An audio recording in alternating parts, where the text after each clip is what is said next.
Hey, universe. It is minus 6 degrees, which is 11 degrees colder than it was at 4:50 this afternoon, when I experienced what can only be described as walking from the freezer into the deep freezer. Because in 9 minutes' time here in Denver, Colorado, the temperature dropped 30 degrees. And since I was doing yard work, ironically, the one day a year I picked to do yard work is the day that it drops 30 degrees in 9 minutes. I was there for all of it. And you know what? That actually wasn't my fault. So, I'm not taking the blame there. No. I will take the blame for a lot of other things. Because as I look around society today, I think underachieving and over-involvement of the ego in places where we've been conditioned to think, well, we have been robbed. Because, well, we have been robbed of our social grace, of our humanity, and of our cohesion within the civilizational structure that we currently all share. Now, that sounds awfully lofty because that is not at all how things go. In fact, this exercise is a lot like some pseudo major in college that doesn't really have a senior thesis, or at least there's not enough focused material to make one. Pick a major like American Studies.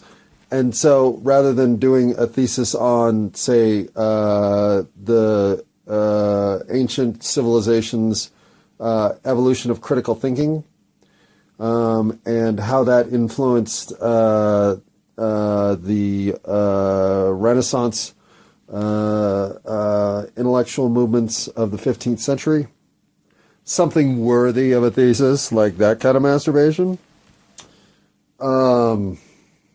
No, you're an American Studies major, so what are you going to do? You're gonna look at what sitcoms of the 70s and 80s and their influence on the family structure, especially the wayward adolescent, right, or something like that.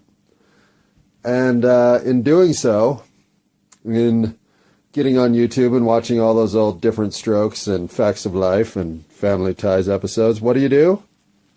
Well, maybe you learn a big lesson about yourself.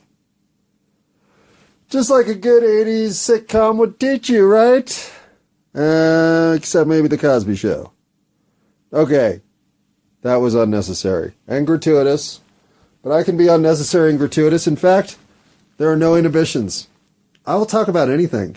Just ask me about Sandy Hook. So, expect absolutely all subject matter to be in bounds. Right, CIA? No problem talking to you either, NSA. And the FBI, if you guys ever came into the office, maybe we could talk. But they're too busy doing drugs. Well, I mean, the CIA is too busy. Well, let's see, but the CIA does their job. I mean, effectively, too. They're good at their job. And yet, I suspect they might be high on meth. Okay. They probably aren't. They're probably high on Oxycontin. But whatever they're high on, I will talk to them about their drug habits, as I will talk about my own, as I will do drugs, as I will discuss drugs. So drug talk, profanity, no inhibitions, and at least for a while, and anything you listen to previous to right now is all about me, it's all about me, it's all about me, it's all about me. And my dog and my cat, and life, the universe and everything, but sorry, Mr. Adams, I didn't mean to stomp on your grave because I love you. I even have an episode about you. But go looking in the past if you must. I say don't. Why? Why live for the past? Why even think of the past? Thinking of the past is not living in the now.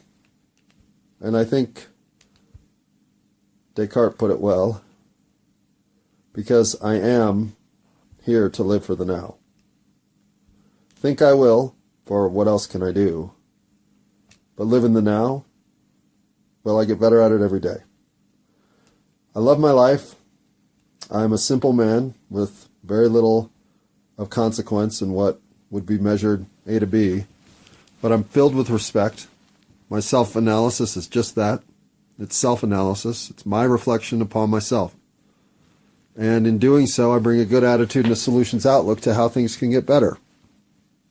I cry a lot, and I speak slowly, too slowly. So speed me up. Get your speed meter up at 1.5, 1.75, whatever. It's built into Spotify, so just go to 1.8, 2.0, somewhere in there. Because this little diatribe is all for Spotify.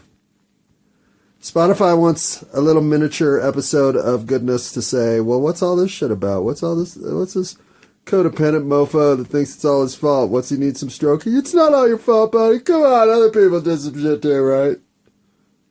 Well, maybe. Maybe other people did some shit. Seems like they had to have. But I did some shit too. And I didn't do some shit I should have. And I'm sure along the way there's some shit that I'm going to realize I wish I'd have done differently. And I did a lot of shit the way I would go back and do it all over again. So this shit isn't all about feeling shitty about yourself. There's other shit to think about. And on that note, well, I might cough in your face. I might blow my nose in real time. I might even accidentally be using the bathroom. I could even loogie. My dog will certainly be snoring. My cat will be in and out the door because she doesn't know what to do. She's not wanting to participate in this. And at some point or another, you're going to hear me change my mind. You're going to hear me say, you know, this happened, and because of that, I now think this. But you're going to hear me say that very rarely.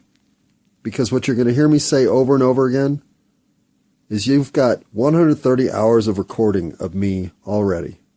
And next year looks even brighter for the amount of material I anticipate creating. And in doing so, I stand by my word. I'm not slip-sliding around on what's going on around here. If I say something, it's because I meant to say it. If I say it publicly, it's because I meant for you to hear it. No more unaccountable bullshit. Through kindness, forgiveness, and understanding, I believe we can change the universe.